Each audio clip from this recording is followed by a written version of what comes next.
नमस्कार किसान भाइयों। अभी जो हम जिस विषय पे चर्चा कर रहे हैं वो अनार के विषय में चर्चा कर रहे हैं कि अनार में कब क्या देना चाहिए।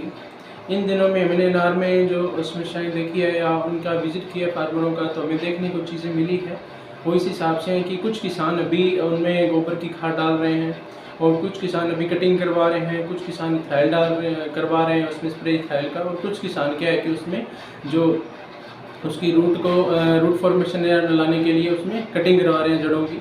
और कुछ किसान निमेटोड कंट्रोल के लिए जो नेमेटिसाइड प्रोडक्ट है वो डाल के अभी भी उसमें कंट्रोल करना चाहते हैं।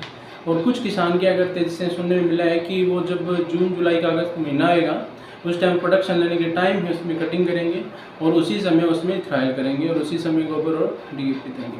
ठीक है, तो इन किसानों का समझ सही नहीं लगा हमें।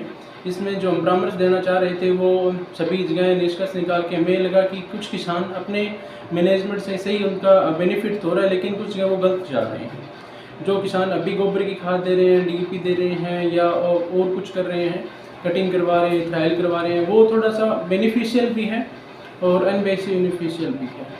वो जो जैसे राजस्थान का बेल्ट है, जो ये बाड़मेर है, जालोर का बेल्ट, इस बेल्ट में नार अभी ज़्यादा है, तो इस बेल्ट के लिए तो ये सिचुएशन बिल्कुल भी सही नहीं है।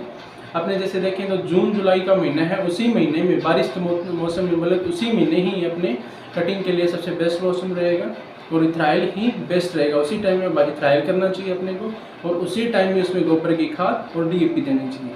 जो जड़ों की कटिंग है वो अभी जब हार्वेस्टिंग हो जाए अपनी पूरा अनार टूटने के बाद में, अभी जो अप्रैल का महीना है उसमें बेस्ट है, अपने जड़ों की कटिंग करवा दो अच्छी और पौधों को बिल्कुल स्वस्थ छोड़ दो। और जो नए पिल्ले निकल रहे हैं, जो आपके टाइम या ज़मीन को टच कर रही है, वो किसान खुद ही काट ले, ना कि कटिंग वाले से कटवाई।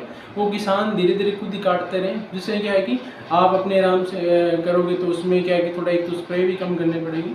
और जब उस टाइम जब कटिंग का मौसम आए तो उस टाइम कटिंग वालों से ही कटिंग करवाएं और कटिंग करवाने के बाद में just COC copper oxychloride plus में उसमें एंटीबायोटिक की पुड़ियाँ डलवा के उसमें एक स्प्रे करवाएं, जिससे कि है कि वो जो फंगस के बैक्टीरियल रोग हैं वो नहीं उसमें आए।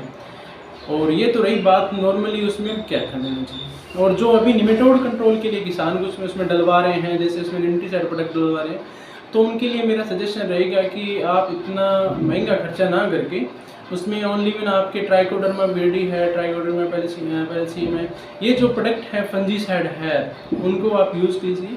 पर प्लांट 25 ग्राम पर प्लांट के हिसाब से ट्राइकोडर्मा विरिडी अभी डलवाइए, जिससे क्या है कि पौधों के अंदर अपने आप ही जो निमेटोड है उनका कंट्रोल होगा। आप जब नई अभी इस टाइम अप्रैल महीने में जड़ों की कटिंग करवाने के बाद उसमें जब आप दोगे ट्राइकोडर्मा विरिडी 25 ग्राम पर प्लांट, तो उसमें क्या है कि नई जड़ें होने की आएगी, तब उसमें फंगस की प्रॉब्लम लगभग, क्योंकि निमेटोड होता है तब तो आनी होती है, ठीक है, तो उससे काफ़ी हद तक कंट्रोल हो जाएगा अपना निमेटोड।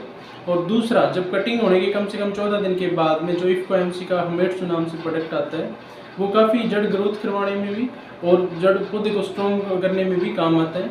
तो उसका यूज़ करने के बाद में पौधों को अपने आप छोड़ देना है, लंबे टाइम तक छोड़ देना है, जब अपने तक अपने फूल लेने को नौबत नहीं आए। ये तो उसका मैनेजमेंट जो भी इसका चल रहा है, डोरमेंसी पीरियड बोल सकते हैं आप इसको, डोरमेंसी पीरियड में भी लेके जाना है।